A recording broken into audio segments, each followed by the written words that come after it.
Punishment has been outlawed in schools, children's homes, local authority foster care homes, and childcare settings.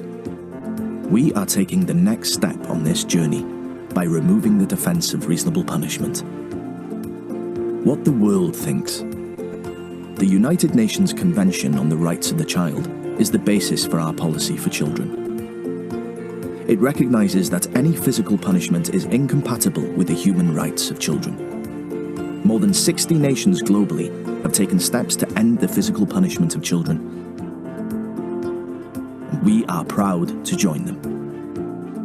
What the Act will and will not do. The Act will remove the defence of reasonable punishment. This means you can't physically punish children in Wales. Remove a legal loophole, meaning that the defence of reasonable punishment cannot be used in unregulated settings, including some places of learning, worship, play or leisure. Give children the same legal protection from assault as adults. Bring clarity, making it easier for children, parents, professionals and the public to understand the law. Help protect children's rights and send a clear signal that physically punishing children is not tolerated in Wales.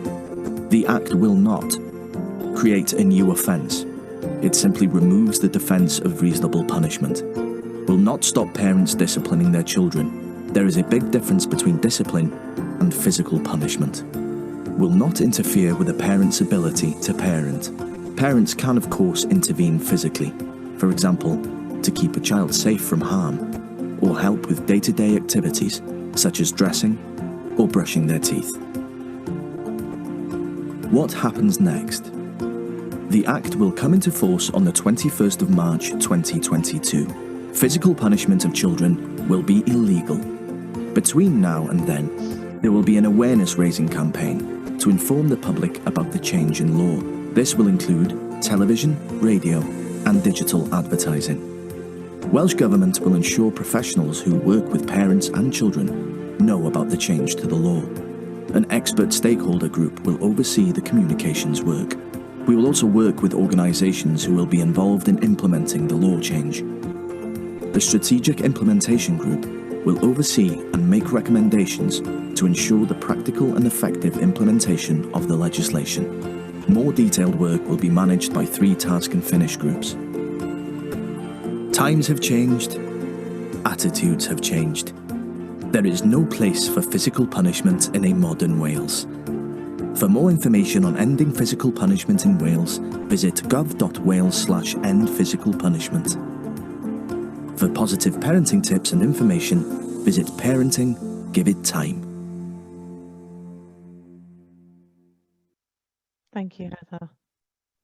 That's great. So the video is part of the Welsh Government's wider communications and engagement work. And while there is a legal duty to raise awareness of the Act, as the video and the information I'm providing tonight hopefully demonstrates, is we've been doing that now for some time.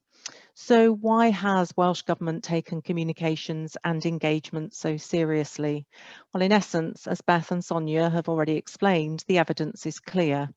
To reduce the incidence of physical punishment over time, a 3-pronged approach is needed: a change in the law, support for parents, and awareness raising. And with the first 2 of these in place, awareness raising was going to be absolutely key. Any campaign would need to be unambiguous with a clear set of messages. We're ending physical punishment in Wales. The law in Wales is changing and physical punishment will be illegal. And whilst our campaign, as you have seen, signposts to support for parents, its core purpose is to communicate these messages. So 2 principles have been crucial from the outset. Firstly, engagement should underpin every phase of communications, making this an integrated engagement and communications campaign. Taking people with us on the journey and ensuring stakeholders had the information that they needed prior to the law change was absolutely essential.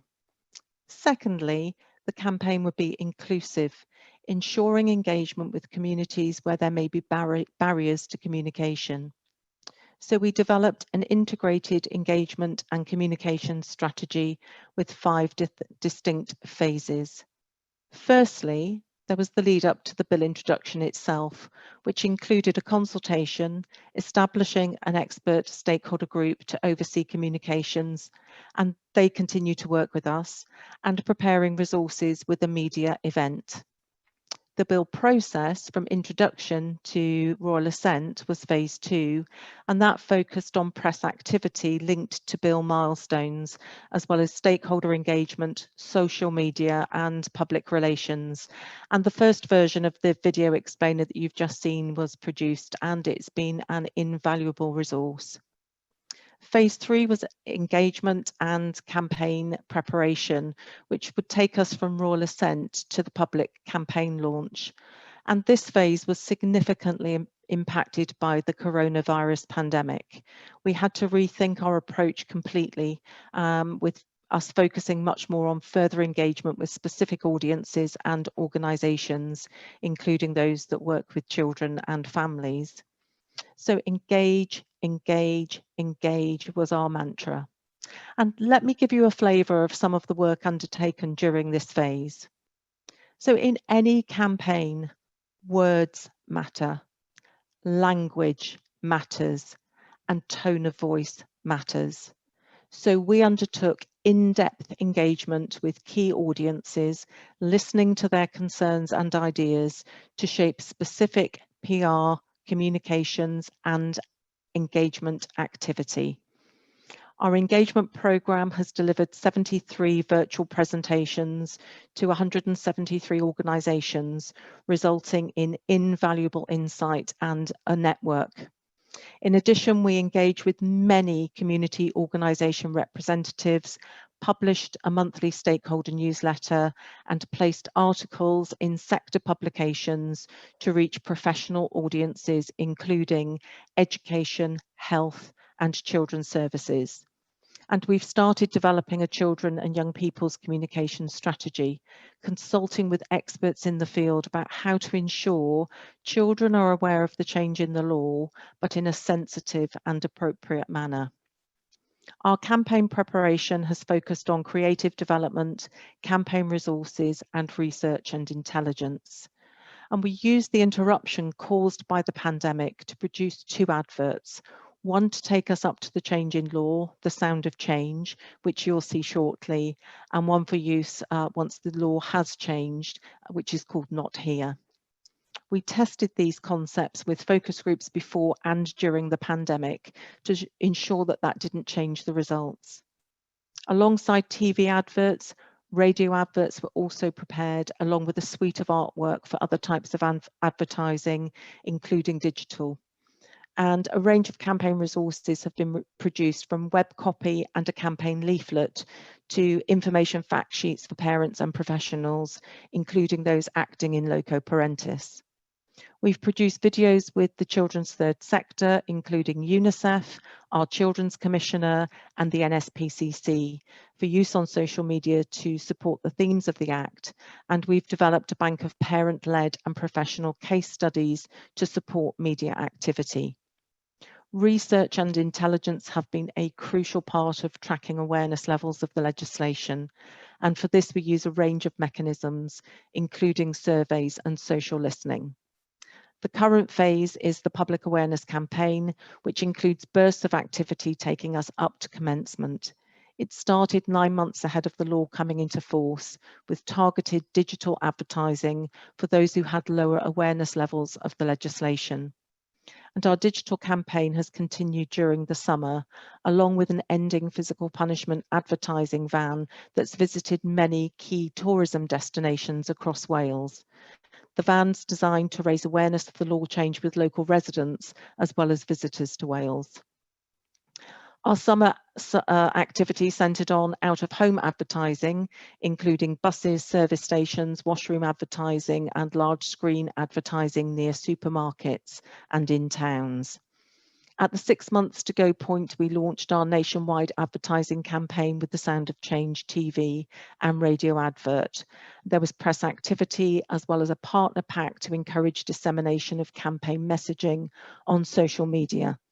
We refreshed our website, and digital advertising has also continued on Facebook, Instagram, Google, Twitter, TikTok and Snapchat. The final part of the campaign will take place in early 2022, with the immediate run-up to the law coming into force and a big burst of advertising through all channels, including outdoor media, TV, radio and cinema advertising. Phase 5 will then be business as usual, with the law has changed campaign running for a number of years.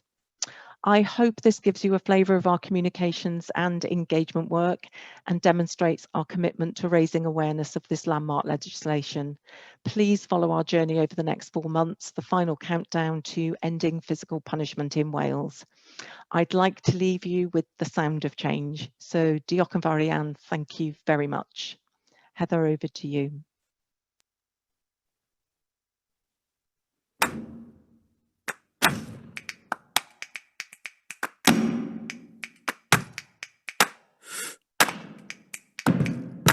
This is the sound of change. From the 21st of March 2022, the law in Wales will change to protect us and our rights. No one will be allowed to use any kind of physical punishment, like smacking, to discipline us. To find out more, visit gov.wales/endphysicalpunishment.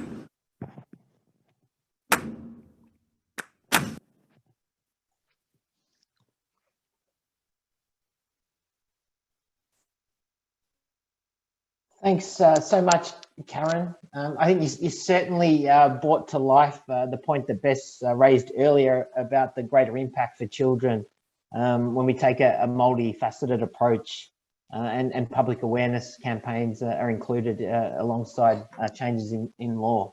I really found the advertising very effective, and it was interesting to see the different approaches you took for different phases of your campaign.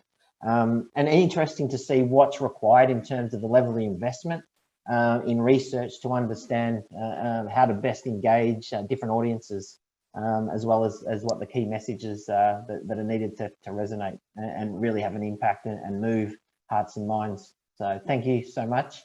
The next, it's now a pleasure to welcome Steve Miller. Steve's the Chief Executive of Save the Children South Africa. Steve's a development specialist and has worked in the international non-profit sector for over 15 years. He spent much of that time pushing for social change in several African countries, and throughout his career has focused on improving opportunities for children and youth. A key current focus of his work is addressing violence against children in South Africa. And Steve's also a member of the End Violence Partnerships Executive Committee, where he represents civil society. So I'll pass now to Steve, who will be talking about supporting parents to adopt non-violent approaches in South Africa. And following Steve's presentation, we'll move straight into an interactive poll. Over to you, Steve. Yeah, brilliant. Thank you so much, Andrew. It's been a long and complicated day in Johannesburg here, so it's been super inspirational to be with all of you the last couple of hours and listening to our colleagues around the world, you know, with a shared mission, working in the same direction, really motivational for me. And I'm going to be looking at positive parenting, and a lot's already been said by the group from Together for Girls on the established efficacy of these programs, the benefits, the results, the cost structure. Others have spoken about integrating various measures, Inspire package, etc. So what I'm going to talk about is essentially a more practical story of what we've faced as one organization here in South Africa, in a country that's recently banned corporal punishment in the home, bringing support to parents in this new environment.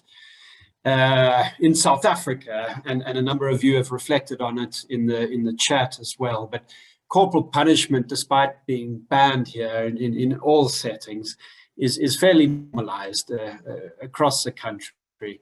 I travel extensively and I speak to a lot of people, and I see time and again corporal punishment presented as an acceptable form of discipline by caregivers.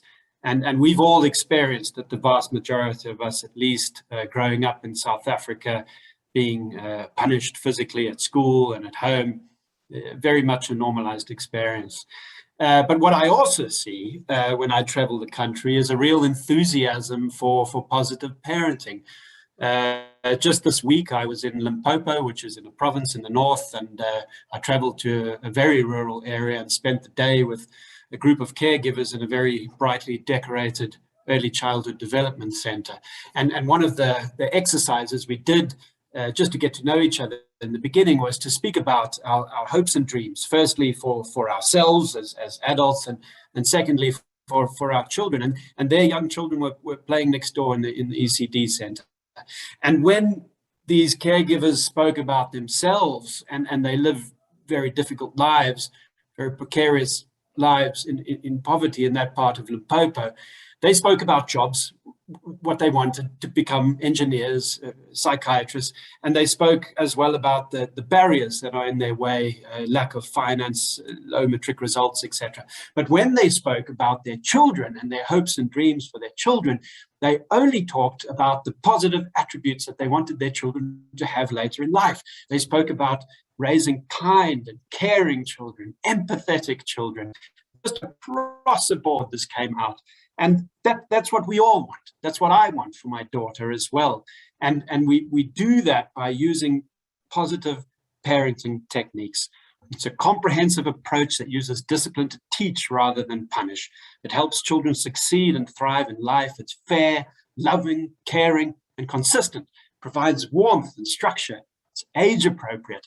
And it encourages parents to learn how to control and manage their own emotions. So despite this normalization of corporal punishment in our society across cultures, there is this enthusiasm for change, which is wonderful. After 15 years of advocacy, we eventually banned corporal punishment in the home here in South Africa in 2019, September 2019. It was a constitutional court decision, so it's not explicitly in law right now, but there was a decision. But it's a very much a South African story in that we have this big gap between, in this case, a constitutional court decision, but our legislation in general and implementation, the reality on the ground. So how do we put this ban into practice? Where do we go from here? The idea initially was to have a big push behind evidence-based parenting programs alongside a national campaign like my colleague from the Welsh government was speaking about just now. But like all of you around the world, we've experienced a global pandemic. It came several months after the ban came into effect. It, of course, increased risk factors for children, it limited access and reporting, and it altered the priorities for our government. They changed their focus, whereas before we had a good conversation going, we lost momentum on our national campaign. And at Save the Children, we needed to adapt our programming to this new reality. It is early days. We don't yet have enough data to understand whether our actions are really having a lasting impact. I need to be upfront about that. But we do have a strong foundation. We have an action plan, a nascent movement, and we have some early learnings. So just very briefly to go through what we've been doing, and then I'll look at some lessons learned. But in terms of our interventions, there's been a lot of dialogue. I've seen in the chat here a lot about faith leaders. We've been engaging with faith leaders, community leaders, and decision makers on this corporal punishment ban, but also on what positive parenting is all about. There's been a lot of dialogue. For example, straight after the ban, we had a roundtable with parliamentarians in Cape Town, and again, we tried to understand from their perspective how they're seeing things and how we could best integrate these positive parenting programs. Faith-based leaders have been really interesting. We've had a number of sessions with them. I sat in on one recently in KwaZulu-Natal, and we brought together faith leaders from different faiths, about a group of 20 or so, and we discussed just very openly our views on corporal punishment. And I was actually quite amazed to find that the vast majority supported what we were trying to do and supported putting an end to corporal punishment, despite some perceptions about readings of the Bible and so forth. There were one or two who came out strongly in favor of it, and we weren't at that stage trying to convince them necessarily of our point of view. We just wanted to start this engagement because really faith-based leaders are a real gatekeeper to a lot of the communities that we work in. So if we can work alongside them and speak the same language, that's good for everybody. In the beginning, we also spent a lot of time on coordination with the Department of Social Development here in South Africa, as well as a number of civil society organizations. We set about hosting positive parenting awareness workshops, and we do intensive series of weekly positive parenting sessions. And of course, we're training our CSO partners for delivery and rollout of these interventions. A lot of the previous speakers have spoken about scale up, and we can talk about that in the Q&A as well, but that's very important for us. And of course, with COVID, we've adapted, as they have done, again, the previous speakers, a version for live stream sessions. We've got a Facebook group up at the moment. We're sharing messages online, etc. One of the key things for us over the last couple of years since the ban came into effect is working in partnerships. Like a lot of civil society organizations, we're trying to move away from a very sort of short-term project-based approach, this competitive thinking that we have, and putting a greater focus and investment in building movements and taking action collectively. So at Save the Children, we've been doing that. We're very much involved in a new body called the South African National Coalition on the Rights of the Child.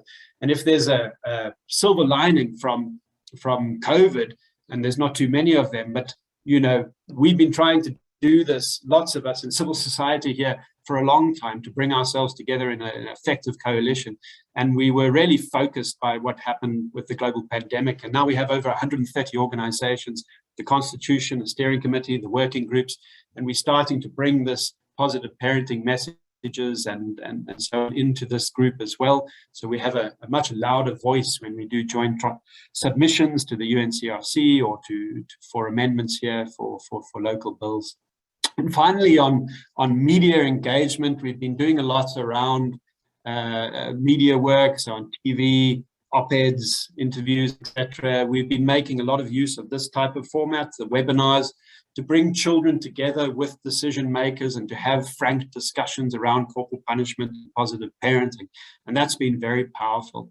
Because we lost momentum on our national campaign, we've also started linking up with a lot of local campaigns around things like 16 days of activism here in South Africa, and really trying to amplify the positive parenting messages. So to end off with, just on the lessons learned, firstly, there's a cost component. So for those of you who are in civil society organizations or other coalitions that are working on positive parenting, there's several positive parenting packages out there, and some are focused on income generation. The one we use certainly is, and it can be relatively expensive. But we've also proven, you know, here in South Africa, Save the Children with a number of others did a study a couple of years ago on the cost of the violence against children in society. We put a rand or a dollar figure to it so that we could speak to particular audiences, and we know that that's, in comparison to these positive parenting packages, is humongous. So positive parenting is value for money. There are a lot of low-cost options. Right now, I saw Jamie was on earlier. The Institute for Security Studies, you can Google them. They've got a new report on costing for these parenting programs, which you could maybe use in your country as well.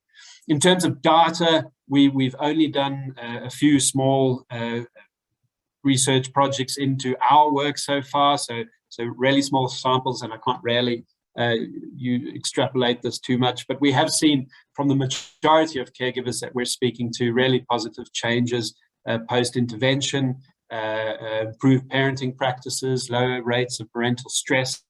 We've seen in children as well improvements in terms of their emotional skills, their empathy, and the child behavior. But this type of work takes time, attitudinal and behavior change. We're starting to build this evidence base and to use it for further advocacy, but we have a long road ahead of us. And I think that's another lesson that everybody has to take on board. We saw in Sweden, somebody showed just now that the length of time that it's taken for those attitudes to change. Here in South Africa, we banned corporal punishment in schools 22 years ago, and I still visit schools where I see it happening. So it takes a long time for us to affect this change. Some final remarks. Here in South Africa, we found there was a constitutional court order, but we want to have an explicit ban in law. We feel that this will be much more useful. We've found that child-led programming and advocacy around this is most powerful. Children coming in to really influence us as an organization. We are involving children in our governance. We involve them in the co-design of our programs, implementation, and of course to tell their own stories. And that's the most powerful form of advocacy. Targeting parents through schools and religious institutions is a win-win, helps to bridge the gap between parents and educators and faith leaders. And it gives you as an organization great access to large numbers of parents. And finally, we've learned a little bit how to use tech to reach parents at scale. I think it's still very early days on this as well. And there will always need to be that human interaction. But certainly it's helped us to reach a lot more people, to respect their privacy, to have a bit of flexibility around our programming, and of course to lower the cost. So in conclusion, we're on a journey that requires time and patience. We've seen some green shoots, and we intend to share as we learn with others, because we really need this movement to push support for parenting. So I do hope that you can take something away from this presentation for work in your own country. Back to you, Andrew. Fantastic. Thanks so much, Steve. Really, really good to hear some real practical examples of what's working and also some of the challenges in South Africa. I think we're going to move to an interactive poll, Bess. Yes, I think we are. Could you share the poll, please?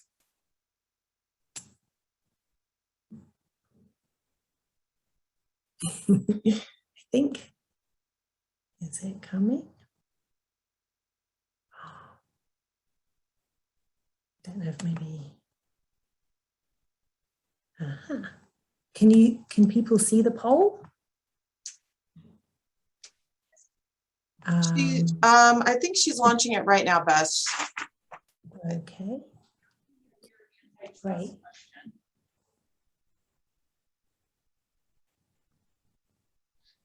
Are people able to see the poll? Can I get a thumbs up? Yes, you can see. Okay. Okay. I might just read the questions out loud because they're a little bit complicated. I can't actually see them. Let's see. There we go. So the first question is, which corporal punishment prevention and reduction strategies have been used in your country? And you can answer as many of these as are appropriate. So a legal ban on all corporal punishment of children, including in the home. A public awareness. Oh, it looks like the poll has disappeared. No, we can see it. You can see it? Oh, some people can't see it. I think maybe the audience can't, but we can. I don't know. Try. No, I think it's up. Is it up now, Bess? No, people are saying in the chat that it's disappeared. It disappeared? Okay, Yes. Heather, I'm going to ask you to try to launch it, please. Okay, hold on. Thank you. Polls are always tricky. Zoom has some funky. Yeah. I've had problems with polls. Yes, thanks for your patience, everyone. No, is it visible Is it now? back? I hear yes or see yes in the chat. Yeah, there we go. Excellent. Okay, So thank you, Heather. thank you so much. So yes, which corporal punishment prevention and reduction strategies have been used in your country? So a legal ban on all corporal punishment of children in all settings, including the home, a public awareness campaign to change norms and behaviour, a government strategy to eliminate corporal punishment of children, support for parents and carers to adopt positive, non-violent child raising methods, teacher training and programs to eliminate violent punishment in schools, training programs for healthcare, social or justice system professionals on measures to reduce violent punishment, campaigns led by NGOs, or none of these. So I think the responses are just coming in. And then the second question is, what would most support your work on corporal punishment? More information about the impacts of corporal punishment, more information about solutions to end corporal punishment, information about the economic impacts of corporal punishment, access to regional, national or local research evidence, information about corporal punishment and educational outcomes, information about supporting parents to adopt non-violent methods, information in your own or other languages, and opportunities to network with others to end corporal punishment. So I think we're still getting the responses. They're just coming in.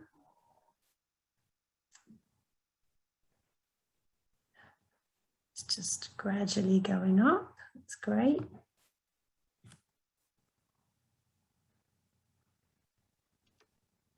Should we just give it one more minute?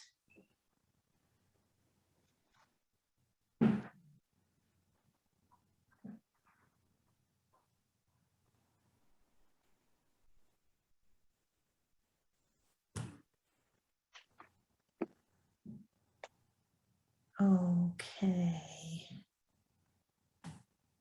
Maybe they're still coming in. They are quite long questions, I'm afraid.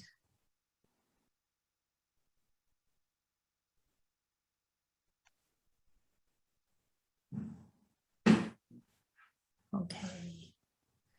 Any final answers?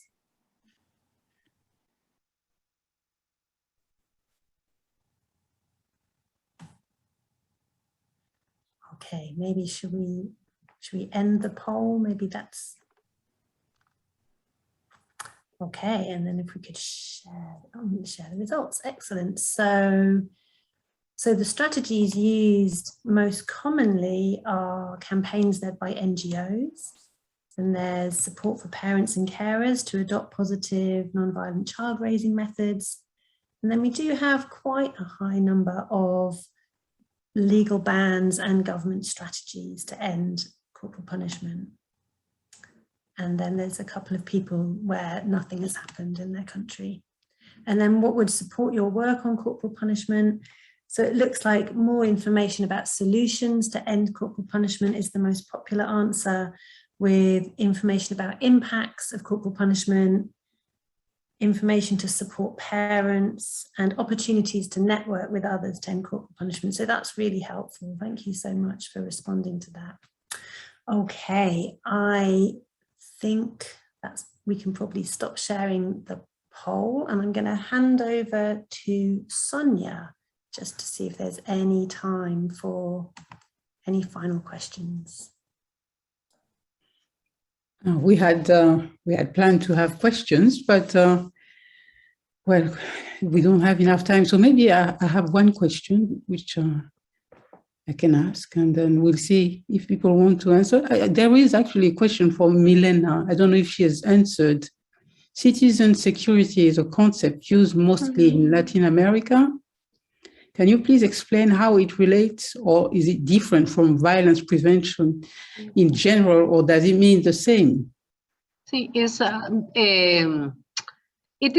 really means, refers to general crime and organized crime, you know. So people tend to think that there is a risk that if the aggressive behavior of children and youth increases associated to receiving corporal punishment, you know, the link is made that they may become part of these illicit activities when they grow. You know, we take a lot of care in using this argument because we don't want Costa Rican society to walk the walk of eradication of physical punishment out of a self-protection sense that we don't want, you know, kids, you know, that because of the respect to the child, you know, and because of the contribution to the development of the child. So we rather talk too much about the construction, the building of peaceful societies, you know, in more much in the line of SDGs. Bad politicians and authorities tend to use this term very much. So every time we relate to them, we tell them, citizen security starts at home. It starts at home. You know, that's the message. I just wanted to say something very rapidly. Our learning is that to embrace change, you know, families require understanding, no blaming. That's the, you know, that's the premises. Accompaniment, no intervention. You know, it's walking the walk. Capacity development, no speeches and sermons. You know, that's one thing. The other thing is through their participation in studies and reports, children themselves are providing us with a lot of feedback, that we should take into consideration in our call to stop PHP. We need to listen attentively to what they are telling us and follow their lead. Thank you so much, Sonia. Thank you, Milena. Andrew, do we have time for one more question, or are you ready to close? Yes. Yeah, absolutely. Go ahead. Thanks. Okay, I can see. What are some of the strategies you employ to combat the disinformation that is seen in resistance in states that are moving to end corporal punishment? Maybe we should ask the prohibiting states. We have Costa Rica, South Africa, and maybe even Wales. Is there any strategy to combat the resistance? I mean, we could share, but maybe from a country perspective, a national perspective. I don't know if you can answer. In our case, we've even developed a booklet, actually. It is called Frequently Asked Questions. And then with all the usual questions that we get about public opinion is in support, why should we change, these sort of things. But maybe we have you in South Africa or in Costa Rica have a... And I just can perhaps say something. I don't want to talk so much because my colleagues have many things to contribute. But we move from the argument of eliminating physical and corporal punishment to the argument, let's protect the right of children to a discipline free of corporal punishment.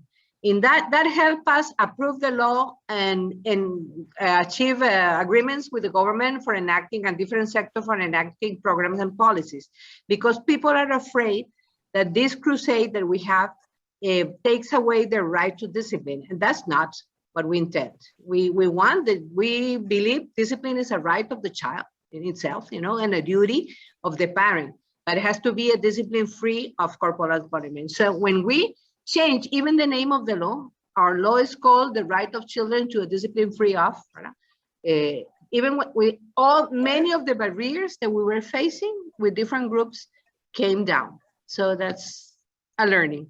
I'm not saying anything more. Thank you.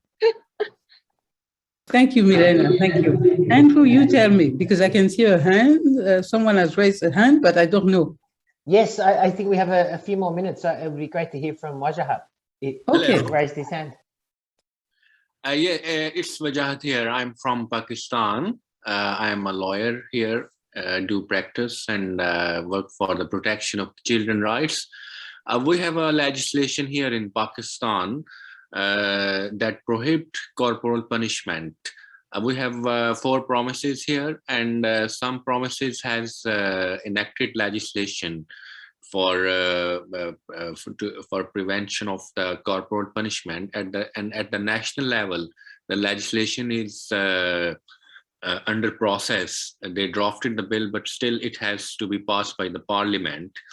But in our Pakistan Penal Code, there is a provision that parents and caregiver can apply lighter form of punishment for the betterment of the children and for their well-being. What do you think that this provision should be included in the Pakistan Penal Code, or can the parents or caregivers can apply lighter form of punishment for their welfare and benefits of their children? Thank you. Thank you. I'm not sure I got it right, but if we have a provision allowing a light form of punishment or reasonable chastisement and how we package it, this is corporal punishment. It has to be repealed. It has to go. And there's nothing like a light punishment, but because a reasonable one. And it's against the definition of corporal punishment. It says corporal punishment, however light, so there's nothing reasonable. So it has to go. Otherwise, corporal punishment is still lawful in the country. Yep. That's all I'm saying. It should be finished from the Pakistan Penal Code. Yes, it should. Yeah, it should be removed. Yeah. Thank you. My view is also same like you. It shouldn't be. in the Thank you. Thank you. Andrew, you want to, or shall I go with the question again? Yeah, let's take one more question. I think that it's great to hear some of the ideas and thoughts from people here today. Okay, I see a question here. There is no ban on corporal punishment of children in my country and no prospect of one in the foreseeable future. What can we do about corporal punishment of children? That's an open question. Someone has an answer? No ban, no foreseeable ban. What do we do? I can answer, but maybe one of our speakers wants to say something. In our case, okay, Steve, go ahead. Yes, certainly. I mean, it would be good for you to come in as well, Sonia, with your lengthy experience in this field. But, you know, here in South Africa, and I think it's the case in a lot of other countries as well, we have a severe issue with sexual and gender-based violence against women. And in the children's sector, we often, for some unknown reason, work quite separately from people working in the women's sector. And we're increasingly trying to interact from both sides, because we make the case quite strongly that you know, the number one predictor of an episode of violence is a previous episode of violence, and what happens to a child in their home and at school is going to play out when they become adults. And everybody is seeing this pandemic of violence in our society, and they're desperate to make a change. And this is the moment then for us to focus on children, to focus on how we bring them up from an early age and make those arguments really strongly. And I think there's an appetite for people to hear them as well. But maybe, Sonia, you've got the long experience there of working to end. Not at all. Not at all. I was just going to say we have to continue the campaign and then bring to light any incident. Sadly, this sort of thing usually sort of upset the public opinion and so on, and expose, you know, the harmful effects and so on. So yeah, that's the only way we have to continue. We, like I was saying earlier, we have 10 years, decades of campaign in some countries to achieve prohibition. So yeah, that's all I have to say. Well, thanks, Sonia. I think we're getting very close to time. So we may need to wrap up now. And I just want to say a really big thank you to all our speakers who have made a compelling case for action and provided some really important insights and examples of good practice about how legislation can and must be translated into action. So thank you, Melina, Karen, Steve, Sonia, and Bess. We really appreciate your time and effort. And I think while it's clear that we're making progress, we must keep pushing for laws that prohibit corporal punishment in all remaining countries. And we just heard about an example there. And together we must continue to make the case for greater funding and prioritisation for the programs that we know eliminate corporal punishment. Finally, a big thank you to ISCAN for bringing us together and everyone for taking time to join this session today. The End Violence Partnership stands ready to play our part and step up our efforts to advocate, raise awareness and support action to end corporal punishment in each and every country around the world. Thank you very much and enjoy the rest of your day and evening.